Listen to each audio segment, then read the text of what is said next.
내 친구 주몽. Archer's Quest. 린다 수박. Chapter 7. 거북이 다리. 옛날에 아주 행복한 왕이 있었다. 마침내 아치가 이야기를 시작했다. 그 왕은 커다란 왕국을 가졌을 뿐만 아니라 건장한 아들이 5이나 있었지. 아저씨의 아버님이로군요. 케빈이 속삭였다. 그러자 아치가 눈썹을 찍혔다. 아니, 내 아버지가 아니야. 주몽의 아버지지. 잊지 마라. 나는 지금 제3자가 되어서 이야기를 하고 있는 거야.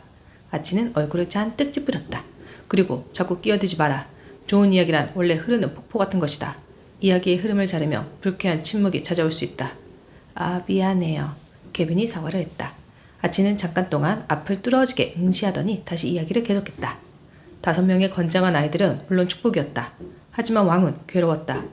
어떤 점쟁이가 막내 아들이 훗날 위대한 통치자가 될 것이라고 예언을 했기 때문이었다. 그것은 좋은 일이 아니었다. 왕은 훗날 맏아들이 자신의 왕위를 계승하길 바랬다. 그래서 왕은 막내 아들을 죽이려고 했다. 그러나 그때마다 짐승들이 그 아기를 보호해 주었지.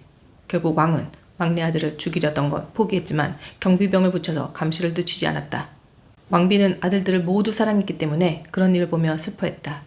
그러나 왕은 막내 아들을 싫어했지. 그래서 왕비는 더욱더 막내 아들에게 특별한 사랑과 관심을 기울였다. 그리고 막내 아들이 왕자로서 배워야 하는 것들, 즉 군사기술과 궁술, 학문적인 수양을 쌓을 수 있도록 보살펴 주었다. 세월이 흐르자 막내 왕자는 활 쏘기에 비범한 재주를 보이기 시작했단다. 9살이 되었을 때 왕자는 화살로 덤불 속에 숨어있는 참새를 쏘아 맞추었고 15살이 되자 단 한 발의 화살로 달리는 사슴을 죽일 수도 있었다. 그 전까지 활 쏘기에 그렇게 뛰어난 재능을 보인 사람은 아무도 없었다. 그런 재주 덕분에 왕자는 많은 칭송을 받게 되었지만 동시에 불운을 부르는 원인이 되기도 했다. 너무나 많은 병사들이 왕자를 따르게 되자 왕은 그들이 언젠가 왕자의 편이 되어서 반역을 일으키려는 두려움에 빠진 것이다. 어느 날 왕은 다른 4 아들을 불러 회의를 열었다. 왕은 아들들에게 막내 동생이 언젠가 너희들에게서 장자 상속권을 빼앗고 너희들을 통치하게 될 것이라고 말했다. 아치의 목소리가 점점 무뚝뚝하게 변했다. 왕이 아들들에게 거짓말을 한 것이었다. 케빈은 아치의 목소리가 변하자 깜짝 놀라서 힐끗 아치를 쳐다보았다. 아치는 2 주먹을 불끈 움켜쥔 채 입을 꾹 다물고 있었다. 케빈은 부드럽게 말했다. 이건 다른 사람이 하는 이야기예요. 그걸 잊지 않았죠? 아치는 깊이 숨을 들이마시고 어깨를 으쓱했다. 그러더니 고개를 끄덕이며 케빈에게 고맙다는 표시를 했다. 그는 다시 조용한 목소리로 이야기를 시작했다. 내 아들은 왕의 거짓말을 믿었다. 그들은 아우를 숲속으로 유인해서 죽일 계획을 세웠다. 하지만 왕비가 우연히 그 계획을 알게 되었다.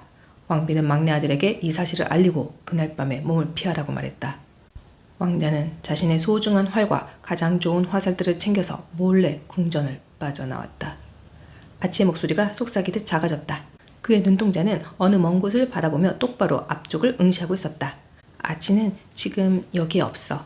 케빈은 느낄 수 있었다. 그는 도체스터시의 어느 거리가 아니라 그곳, 그 궁전에 있었다. 밤에 그가 몰래 빠져나오던 그 어두컴컴한 궁전에. 여전히 속삭이는 목소리로 아치가 이야기를 계속했다.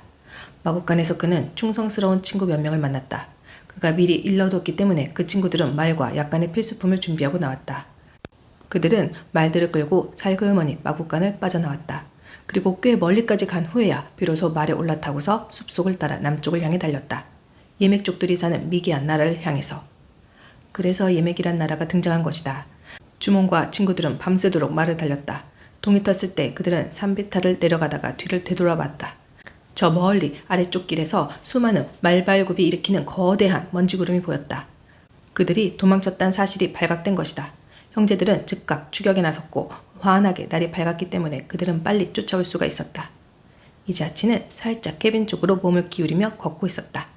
주몽과 그의 친구들은 맹렬하게 달렸지만 형제들과 그들이 이끄는 병사들은 조금씩 거리를 좁혀왔다. 마침내 주몽은 강폭이 넓고 물살이 거친 강에 이르렀다.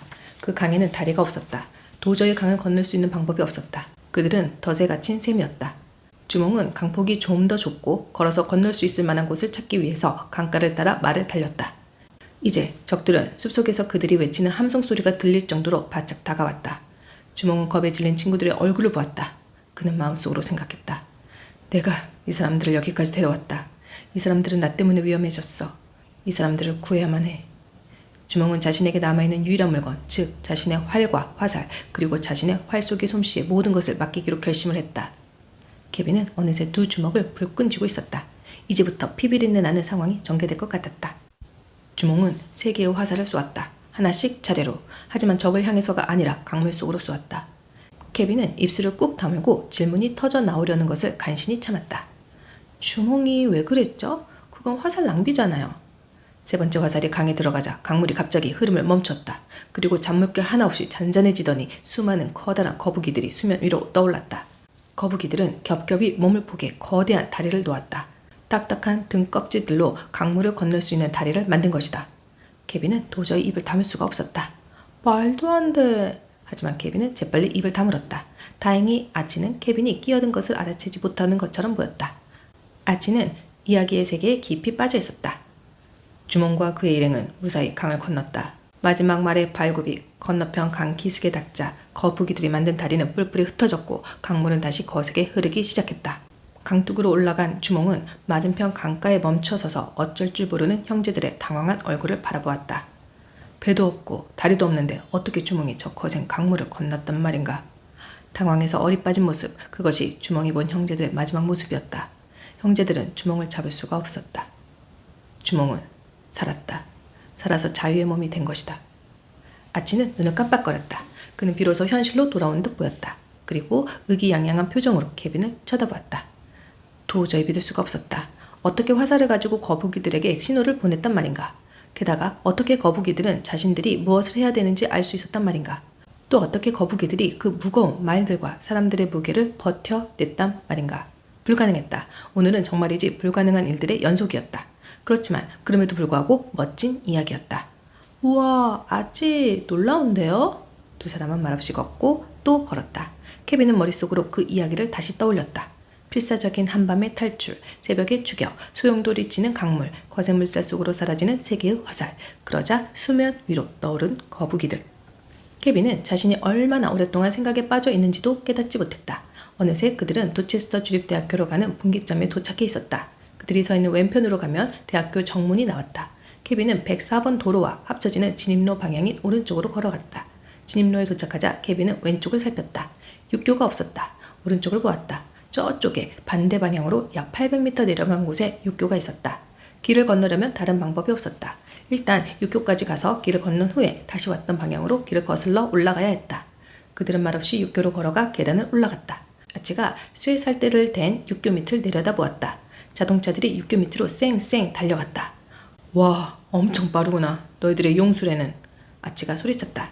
그는 잠깐 동안 멈추어 서서 자동차를 지켜보다가 고개를 흔들었다.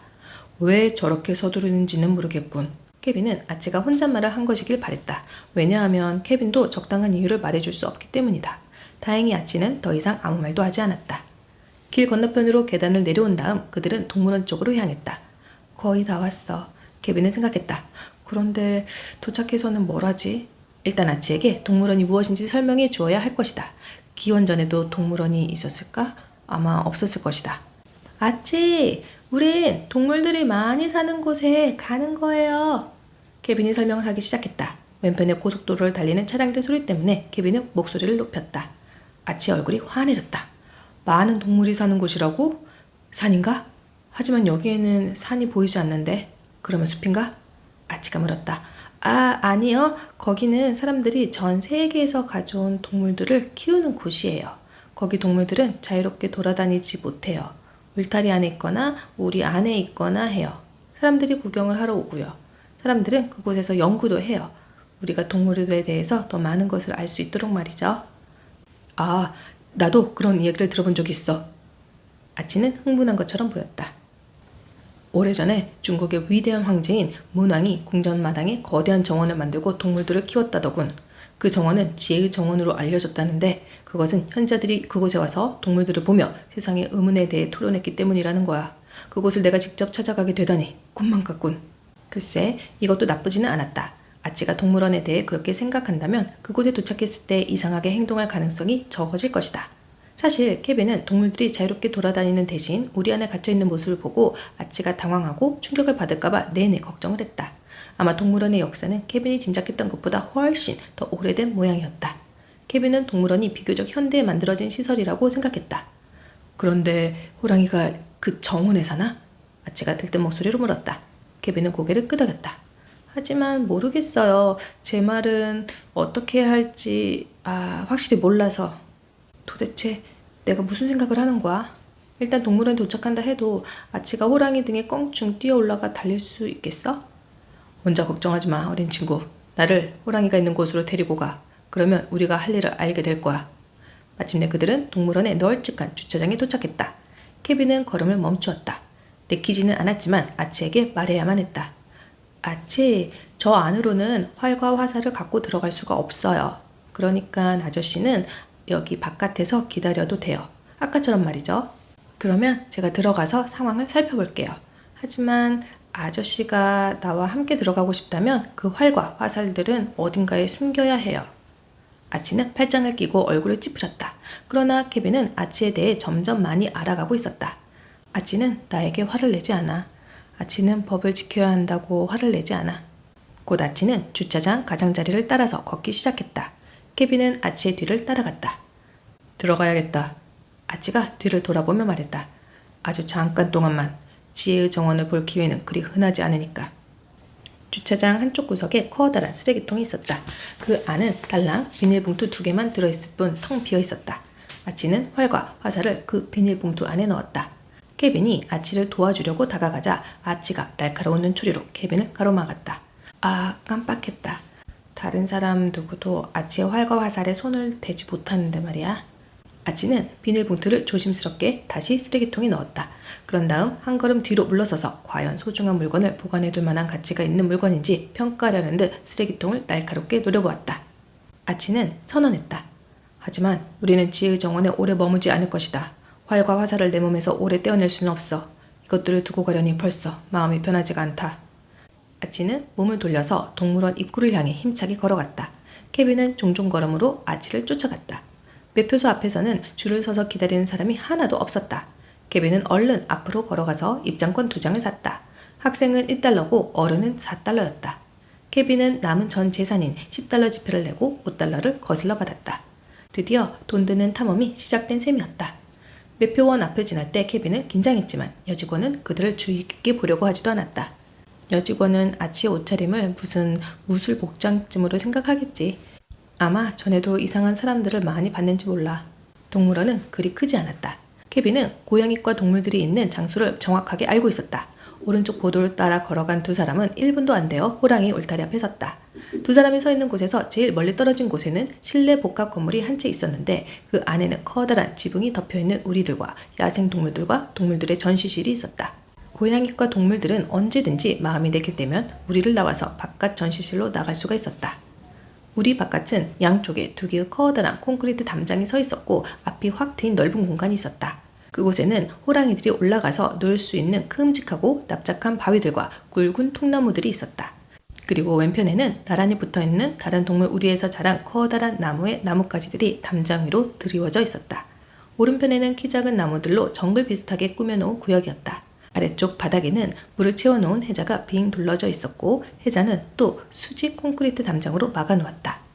이 담장의 윗부분에는 파도 모양으로 엮은 쇠 울타리가 설치되어 있어서 관람객들은 보도를 따라 걸으며 그 울타리 틈으로 해자 건너편을 구경할 수가 있었다. 설사 아치가 호랑이 등에 올라타는 것 같은 터무니없는 짓을 하려고 마음먹는다 해도 아치는 저 장벽들을 통과하는 방법을 모를 것이다. 이렇게 춥고 흐린 날에는 동물원에 오는 사람들도 거의 없다. 박물관과 마찬가지로 학교에서 나온 단체 관람객도 없다. 오직 2사람 뿐이었다. 저기 녀석이 있다. 아치가 속삭였다. 하지만 손가락을 들어 가리키지 않고 우리 한쪽에 꾸며놓은 작은 정글 구역을 뚫어져라 쳐다만 보고 있었다. 케빈은 아치가 무엇을 보고 있는지 금세 알 수 있었다. 커다란 호랑이 한 마리가 나무 밑에 누워 있었다. 호랑이의 얼룩무늬가 나무줄기와 헐벗은 나뭇가지들 사이로 언뜻 보였다. 케빈은 울타리 앞에 있는 작은 표지판 위에 붙여놓은 명판을 힐끗 쳐다보았다. 라만이라고 쓰여 있었다.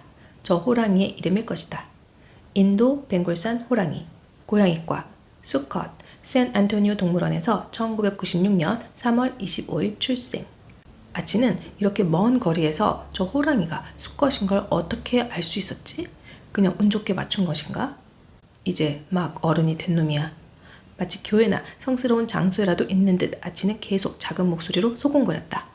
우와, 아치는 정말로 호랑이에 대해 많은 걸 알고 있구나. 이제 아치는 울타리를 조사하기 시작했다.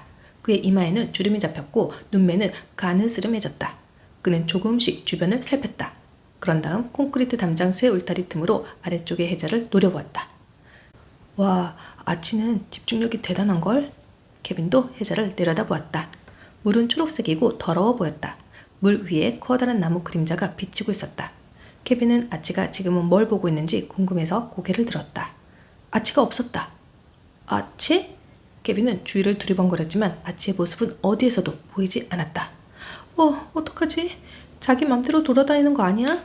어떻게 나한테 말도 없이 가버려? 케빈은 내내 아치를 찾으며 급히 동물원 입구까지 되돌아가 보았다. 그런 다음 다시 왔던 길을 되짚어서 호랑이 우리로 돌아왔다. 케빈이 어렸을 때 부모님은 늘 이렇게 당부했다. 혹시 길을 잃거든 가족과 마지막으로 함께 있었던 장소로 돌아와서 기다려. 아치가 그 규칙을 알 리는 없지만 케빈으로서는 다른 방법이 없었다. 불이 나게 동물원 입구까지 걸어갔다가 되돌아오면서 케빈은 당황스럽기도 하고 걱정되기도 하고 이젠 거의 화가 날 지경이 되었다. 왜 말도 않고 사라지냔 말이야. 케빈은 호랑이 우리에 도착했다. 그동안에도 두 눈은 쉴 새 없이 사방을 살폈다. 마침내 케빈의 눈에 아치의 모습이 보였다. 하지만 전부 다 보이는 것은 아니었다. 아치의 머리와 양쪽 어깨만 실내 복합 건물 너머로 간신히 보였다. 아치는 마치 공중에 둥둥 떠 있는 것 같았다.